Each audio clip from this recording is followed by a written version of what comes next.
জয়ন্ত বসুমতাৰী ডাঙৰীয়াই তেখেত আমাৰ UPPL-ৰ মনোনীত প্ৰাৰ্থী আৰু আমাৰ অসম গণ পৰিষদ দল আৰু ভাৰতীয় জনতা পাৰ্টি UPPL-ৰ মিত্ৰজোঁটৰ প্ৰাৰ্থী হিচাপে আজি তেখেতে নমিনেশ্যন দিলে আৰু আজি নমিনেশ্যন দিয়াৰ আগমুহূৰ্তত আমাৰ ৰাষ্ট্ৰীয় ভাৰতীয় জনতা পাৰ্টিৰ ৰাষ্ট্ৰীয় সভাপতি আৰু আমাৰ ৰাজ্যিক সভাপতি ভৱেশ কলিতা ডাঙৰীয়াও আজি ইয়াত এখন বিশাল গণসমাৱেশত তেখেতসকলে অংশগ্ৰহণ কৰিছে আৰু তাত তিনিটা দলৰে প্ৰতিনিধি আছে BJP, UPPL আৰু অসম গণ পৰিষদ।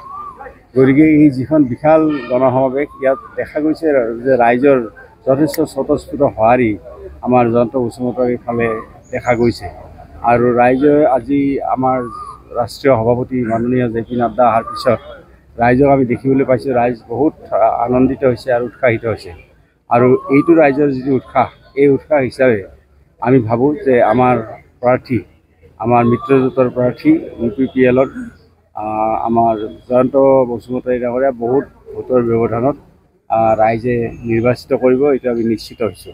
কাইলৈ 5টা সমষ্টিত প্ৰথম পৰ্যায়ৰ ভোট অনুষ্ঠিত হ'বলগীয়া আছে। 5টাৰ ভিতৰত আপোনালোকে কিমানখিনি আশা কৰিব? আমিতো গোটেইখিনি আশা কৰিছোঁ, আমিতো আটাইকেইটা ছিটে আশা কৰিছোঁ। অহাকালি যিকেইটা ছিট হ'ব আমি আটাইকেইটা ছিটে আশা কৰিছোঁ। গৌৰৱ গগৈ কি ধৰণৰ কথাটো আমি 5টা ছিটৰ নিৰ্বাচন হৈছে, 5টাতে আমি আশা কৰিছোঁ যে আমাৰ ভাৰতীয় জনতা পাৰ্টিৰ মিত্ৰজোঁটৰ প্ৰাৰ্থী জয়লাভ কৰিব।